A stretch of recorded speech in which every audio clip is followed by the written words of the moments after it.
just to show you my shopping areas. These were $6 a jar. I bought one at Christmas time. They have a whole cart of them, and they're only $1.50 now. So I bought a couple. I've got a couple more, and so I've got some pie crust.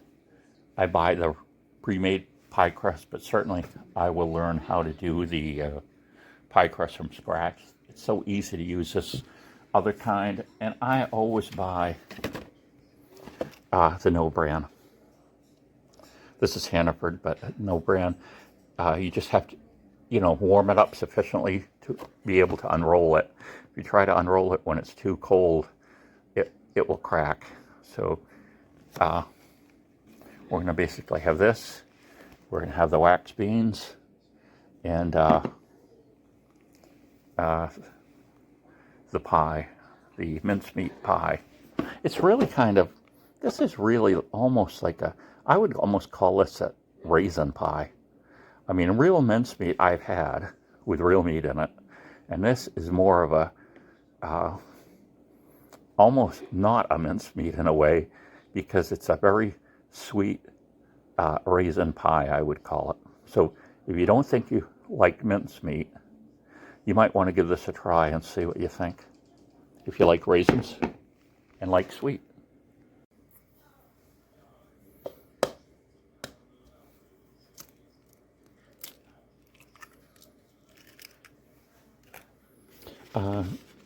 You can also, another thing we've done is, instead of this prepared, we've done Lipton soup mix with a handful or two of oatmeal.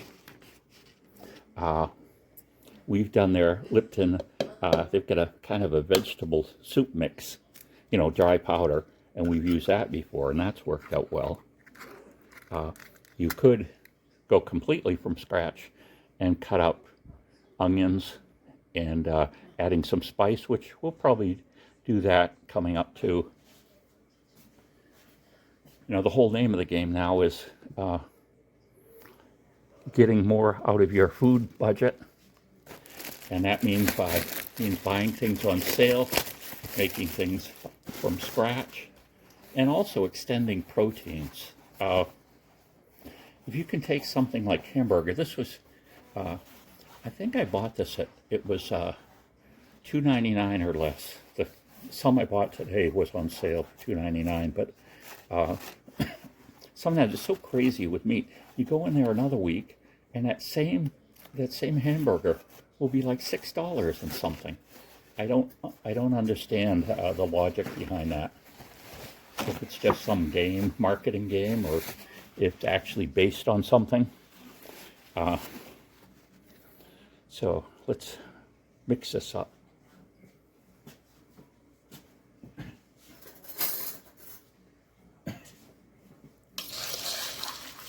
A lot of people embrace it by just using their fingers, and I just don't like doing that. I don't like getting my hands in the raw hamburger for some reason. Probably just because it's cold and it's winter. That's a good enough reason. But let me put this in. I'm going to break it all up and really incorporate it well. And then we're going to do the second pack as well. And we do want to incorporate it. We don't want to have chunks of meat surrounded by, the stuffing mix. Of course, the stuffing mix is going to absorb the oil, the grease that's released from the hamburger, so we're not going to have to put any liquid in it. We're actually going to make a well in our hamburger when we cook it, so that we can pour off some of the grease. We don't, to make it a little more healthy, we're not going to eat all the grease that's in there. And this, I believe, that I've got here today is 80% hamburger. It's funny how they'll decide, the 85% is on sale, but the 80% isn't. So the 85% that is usually more expensive will actually be less expensive than one with more fat. They actually do that in-house. I was told at my local Hannaford's that they must make the hamburger there, you know, grind it up or whatever. But at least I know they test it there, so there must be some test that they do. But I don't know. Maybe I just forget the way things were, but it seems to me like there's more fat in 80% hamburger than there used to be in 80% hamburger. More fat and grease. Now, this was a survival situation. You know, and we had very, very little food. We want to be eating that grease because that would be giving us a lot of calories. So, calories and fat. We naturally crave salt, fat, sugar, and protein to some extent. The hardest things that there are to get in nature. Watch this real interesting show about the return of the muskox. What was interesting, they introduced these muskox to a place in Siberia. This was in 1974. They started with 30, and now there's several thousand. I think they said 4,000 of them in that area, just descendants from those. And at one time, there were huge herds, you know, back in more prehistoric times of muskox that lived in that area. So they've introduced them back, and, you know, they've taken off. Of course, musk ox have a wonderful defense against predators in that they all huddle around facing out, and they put the young and the vulnerable inside. And that would be pretty hard for a wolf to penetrate. But of course, someone with a gun or, you know, spears or whatever, some good weapon, they're standing still for you. So that technique doesn't work against man. But they're reintroducing them. But what I was going to say is that all winter they eat snow to get water, okay? And when it melts, it's starting to melt or almost all melted, the herds all go off to this other place, not that far away, but you see them drinking all the water. And what they're doing is, this is a little area where salt water has come in, and there's salt deposits. And they sit there just drinking that down or actually munching up on salt deposits that are there. And they need that sodium. We need sodium. We just, in our modern diets, get way too much of it. But we are made to crave it. That's why we like salty things. That's why we like sugary things.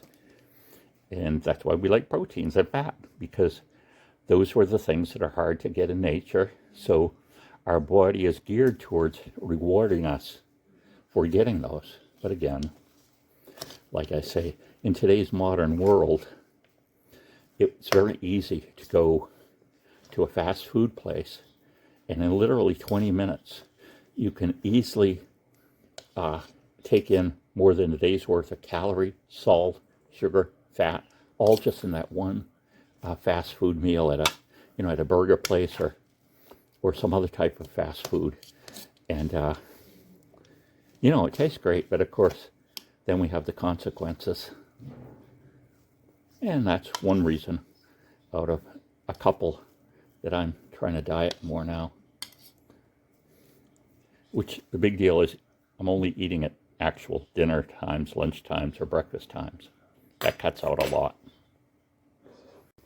Now we could just grease this pan and put it in, but you know me, I'm a sucker for parchment paper. Parchment paper isn't that expensive. I usually buy whatever's the cheapest, and buying it in a bigger roll is usually cheaper. I haven't seen that much difference in the quality. I even bought some more expensive parchment paper that had lines on it and stuff, and said you could use it over. Some people do use parchment paper over again, depending on what they're cooking. You wouldn't probably do it with the meatloaf, but by lining this pan, the meatloaf will come out. There'll be nothing stuck to the pan at all. To me, the few, I'll have to figure out sometime what this costs and what size we use and say how much it actually adds to the cost of cooking. But to to me, it's so worth it in the cleanup. So put a hamburger in the pan, we got the parchment paper, and now we're just going to flatten it down, spread it out. I should say spread it out rather than flatten it down. Of course, this is going to be more than one meal for us. We're only 3 adults here now. My wife, we have one of my adult daughters lives with us. Helps us out a lot. And so what we're going to do kind of, see, even leaving that space is going to allow some of the juices to be drained off the hamburger. But normally what we do is we put kind of a hole in the center. And since I've got a space down here anyway, I'm going to have it like that. And then all that grease will come out. And like I say, it won't be as much grease because this stuffing has quite a bit of absorbing power, just like if you added a lot of oatmeal. And it will absorb some of that grease, but we are going to get rid of some of it. And of course, you can bake this in different size pans, but of course, the thicker it is, or more blocky it is, the longer it's going to take to cook. So we'll normally go for something like this size. I could make it a little thinner even, but I guess I'm not going to, so that I can keep that well in it. So we've got a glass bowl, pie pan, sorry. This is Pyrex. Usually when you're using glass, you use 25 degrees less than normal. I was reading something, though, that was extolling metal pie pans because they said they would prevent the bottom crust from getting soggy because the bottom crust would cook much quicker and it would give the filling less of a time to absorb in. If you're looking for real flaky crust and not wet. Now, I don't really care with this one. So I'm just going to do it. Another thing we could do, I was reading, I'll try this. I've got a couple of these. I bought a number of these mincemeat pie, and I'm thinking, next time they have something at church where they say, oh, donate, bring a pie, I will make one of these mincemeat pies, and I will do it with that. Probably still use this pan, but what I'll do is you roll it out, then you brush egg. You mix egg thoroughly, and then you brush that on to the bottom crust, and you can brush it onto the top one, so that you're pouring the filling in on top of the eggs, and then there's a layer of egg on the top crust, so that will kind of prevent the liquid from getting to the crust in the bottom, and the egg will prevent it from seeping up to the top. So that strikes me as a good idea, but next time. I have used in the past, which I really like, and again, I'm just trying something different this time. I have a cast iron fry pan, and I use that to make pies in. Now, my daughter can tell when I've used it. She thinks the cast iron gives it an off taste. So I'm especially now careful to line that cast iron pan with parchment paper, and then I don't get that effect. Did you know that now they're saying pregnant women should not eat food cooked in cast iron? You can research that if you want to and see, but evidently the amount of iron that you get being pregnant is not a good idea. So we don't want to do it.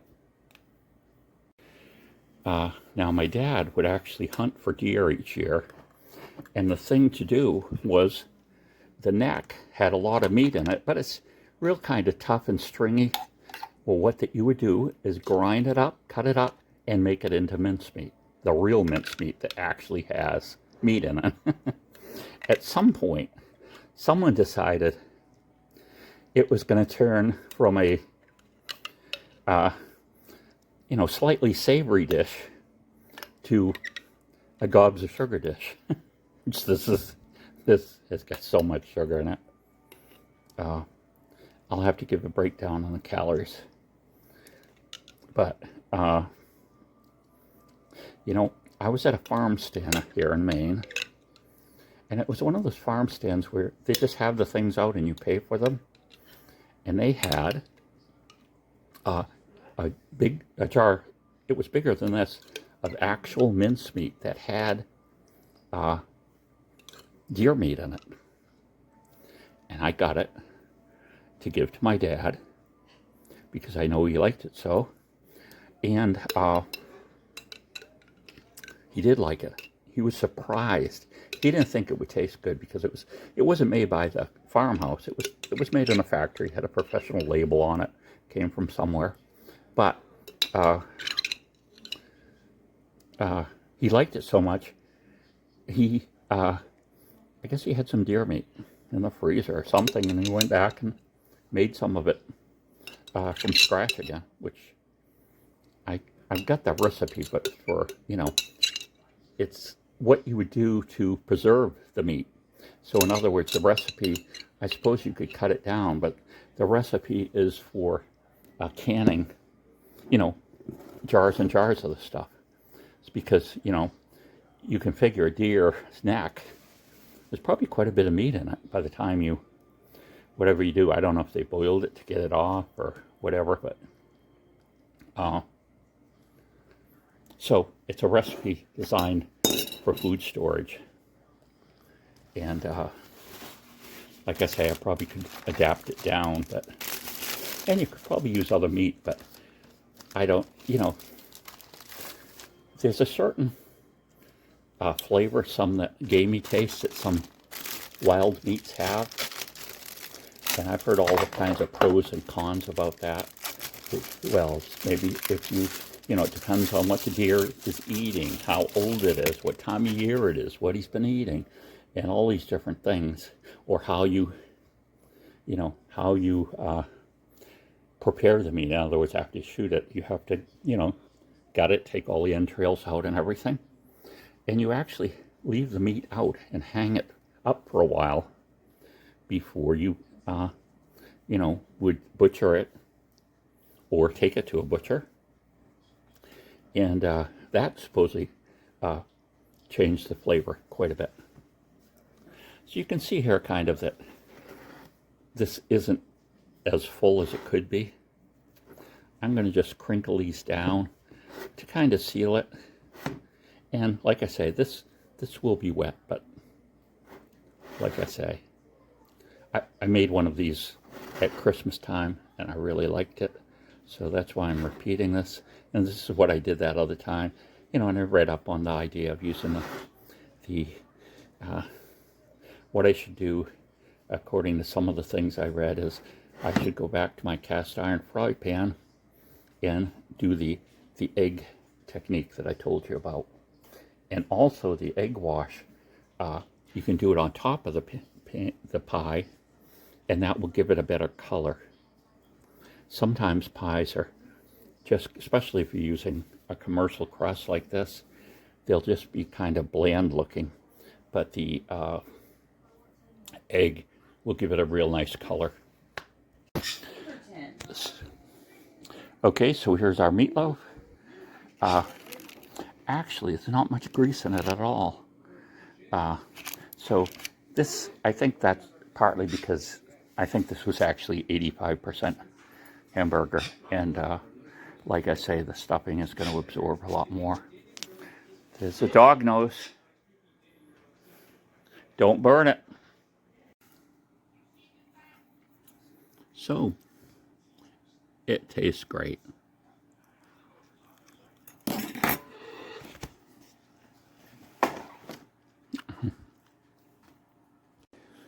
Well, the pie looks like a success also. So we'll cut into it. It's got to cool. It's quite hot. And actually what I did was 350 degrees for about a half an hour because I needed to cook the meatloaf at the same temperature, so I just went with that.